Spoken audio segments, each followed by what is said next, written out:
Hello guys, Danny here from Dan's Tech. In today's video guys, I'm going to be reviewing a Zotac GTX 1070. Just got it here. It's one of the largest boxes I've seen for a 1070 up to now.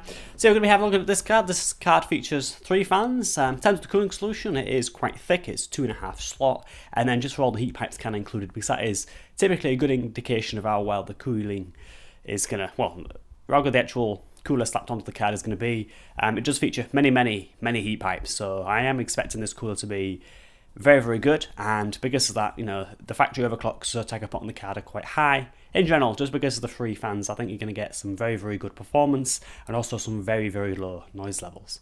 Anyhow, without further ado, let's jump into it. To get started, as for a quick look at what you get inside the box, you'll find a driver CD and manual on top with a case sticker inside the CD pouch. Now under the foam you'll find 2 power conversion cables. These are dual 6-pin PCIe to 8-pin PCIe, as the power requirement for this card is 2 8-pin connectors. And of course you get the GPU in some good old bubble wrap. Zotac recommend a minimum of a 500 watt power supply with the card ready to use up to 250 watts under full load. A driver CD is also included, although I will mention that you shouldn't use these drivers as they are always outdated by the time you come to install the card and get playing your favourite video games. Onto the card, this thing is pretty massive. The dimensions are 32.5 by 14.8 centimeters, and as for the thickness, this card is 2.5 slots, so do be aware that you'll need a motherboard with large spacing between the first and second PCIe x 16 slot if you are intending to buy 2 of these for SLI. The main selling point of this GPU is the fact it's been designed to really stomp out the heat, and the pure size of this card with its 3 fans really show that. We'll get into temperatures and noise levels a little later on. Now taking a closer look at the card, you can see the cooler features 3 fans which blow down onto the fin stack and the many heat pipes. Taking the card apart, I can reveal this card features 6 heat pipes, of which many thick heat pipes go through the centre of the chip. Now, none of these touch the core directly, as there's a copper base acting as a vapour chamber. Now at the end of the card you can see where the heat pipes terminate, and combining these heat pipes with the extra thick heatsink, I'm hoping to see this card perform very well with its aggressive stock overclock of over 1.8 GHz. Onto the LED lighting, this card features many LED strips. This includes 4 at the front of the card, another at the top lighting up the Zotac logo and slogan, and finally one at the back on the backplate that reads "Push the Limit." You can change the colour of the lighting in the Firestorm software that Zotac offer on their website. From here you can control the lighting zones on the card, apply many different effects to the lighting, and also do other things like overclocking and set the fan speed and curve. As for some further specs, this card features 1920 CUDA cores, clocked at 1632 MHz with a boost of 1835 MHz. The card also features 8GB of GDDR5 memory sat on a 256-bit memory bus. Now as for the outputs, this card features a single DVI port, a single HDMI port, in addition to 3 DisplayPort outputs, like many other GTX 1070s. Anyhow, I think it's about time we install the card and get playing some games to see how it performs. Just like before when I took a look at the GTX 1070 from Palette and KFR2, I'm going to be doing some live benchmarking with the card to show you peeps the performance of this card on screen. First up, jumping into Battlefield 4 of the high preset, this card looks to be doing very well, drawing 139 FPS on average. Very good performance indeed. Now switching the graphics settings to Ultra, we see a small decrease in frames to 122 FPS average. And lastly, as for 4K at high settings, the card does very well, pushing 74 FPS on average. This figure is well over 60 FPS and will deliver a very smooth gaming experience at 4K. Moving on to a slightly more demanding title, Grand Theft Auto 5. Running the game at high settings first with 2x MSAA, the card does very well, outputting 99 FPS as you can see in the gameplay.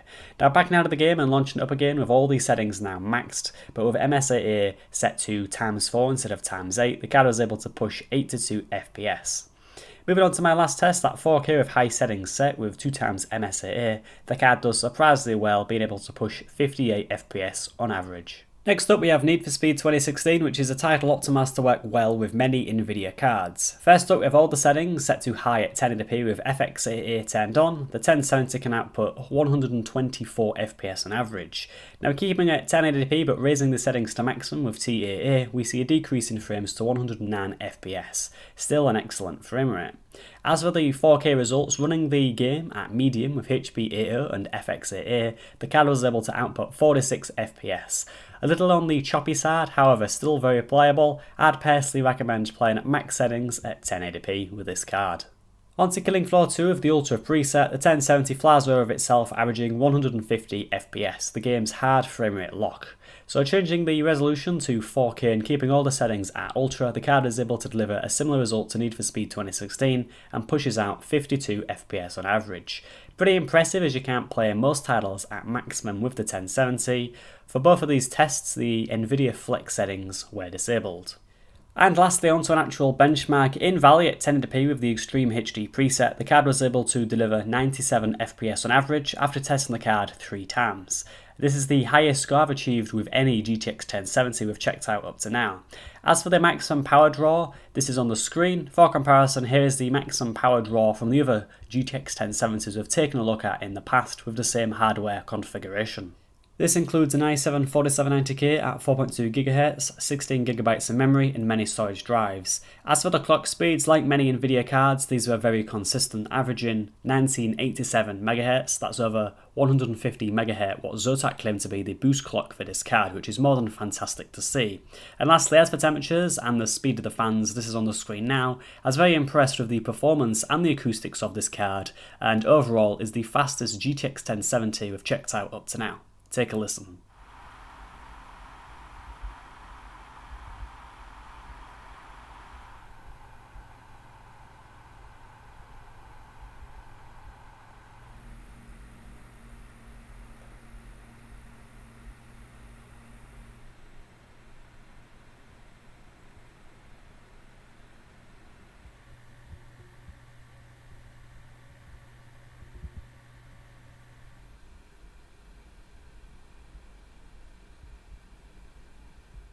So guys, to conclude on this card from Zotac, incredibly quiet, very high performing, and in general it's just a very nice looking card.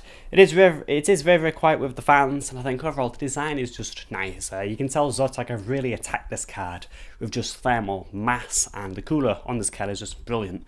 I was just to get some very nice overclocks. The overclocks from the factory as well are brilliant. And then just in terms of the card itself, I just think the card looks very nice. And the fact that the card just comes in black is good. And the fact you can change the lights to match the colours of the other components in your rig is just brilliant versus a card just being, say, red or yellow or green.